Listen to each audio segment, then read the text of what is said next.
Here we go. Christopher Nolan's filmography is filled with stunning visuals. And Inception is no exception. Perhaps the most arresting series of shots are found in this sequence.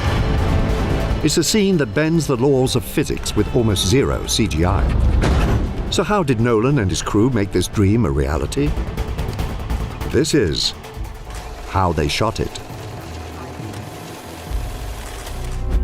For more videos on filmmaking, subscribe below and don't forget to click the bell icon to receive notifications. We'll be using Studio Binder's shot list to dissect the shot specs Nolan opted for. Christopher Nolan had a clear idea of what he wanted the iconic hallway sequence to look like. He used a detailed storyboard to outline his vision, but this required 3 different sets to be built. 2 identical hallways were constructed. One was stationary and vertical, used for the zero-gravity shots. The other was horizontal and could rotate, used for the shifting gravity shots. The third set was a hotel room that could also rotate 360 degrees, and it was used for both shifting and zero-gravity shots. And Nolan had clear reference points for how it could be achieved. The idea of using a centrifuge to manipulate gravity, it's been done on various films, most notably Kubrick's 2001. And I like the idea of repurposing that technology and really do something that could be completely in camera in a way that I hadn't seen before. The set was massive, comprising 8 30-foot wide steel rings set 16 feet apart, built in an airship hangar. The 100-foot-long hallway could be rotated 360 degrees at speeds up to 6 revolutions per minute. Then, when the fight spills into the hotel room, they used a different rotating set. Once the sets were built, Nolan and his director of photography, Wally Pfister, had to figure out how they wanted to place the camera in the scene. In the vertical hallway, the camera was placed on a telescopic tower cam rig, pointed straight up to help sell the illusion.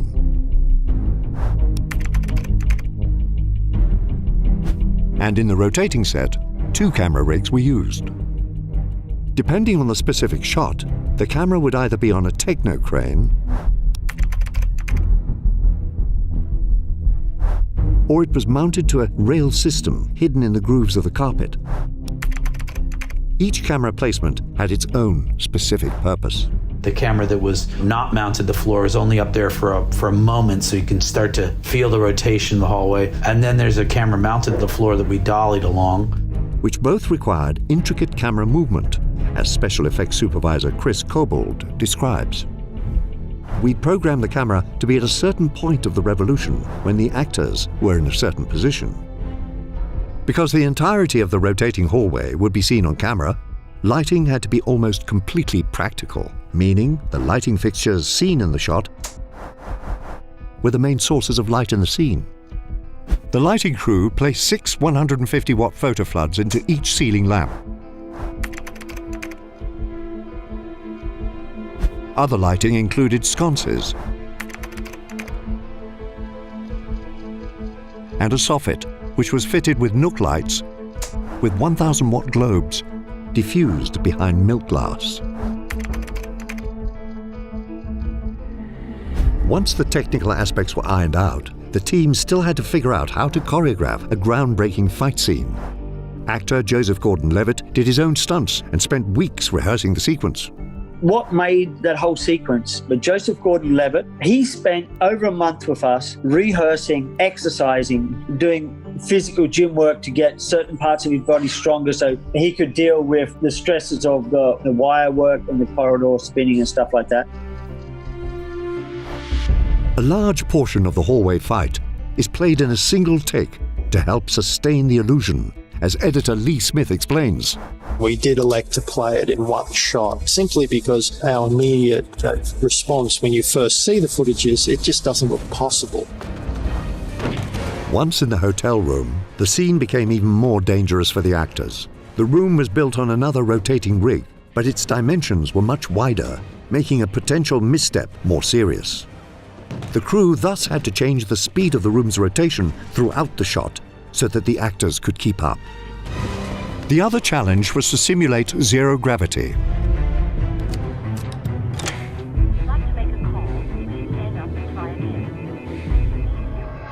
Nolan and his team used two different methods. In the vertical hallway set, the actors could be suspended on wires and appear as though they were floating through zero gravity.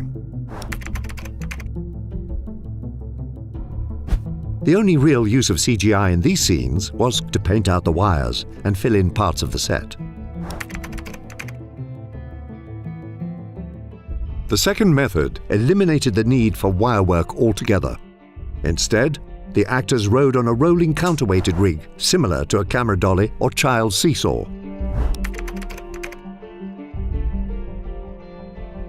Nolan used the same technique in Interstellar. This allowed the actors to be floated up and down or side to side for more precise close-up shots. A final touch used to simulate zero gravity was the costumes. As designer Jeffrey Kurland explains, you didn't want the gravity of reality to give away the fact that this was all happening.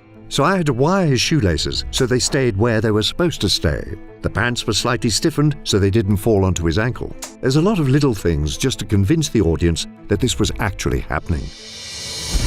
Needless to say, realizing Christopher Nolan's vision was a massive undertaking for cast and crew alike. But watching the final result, it's hard to say it wasn't worth it. What shot or scene do you want us to cover next? Let us know in the comments.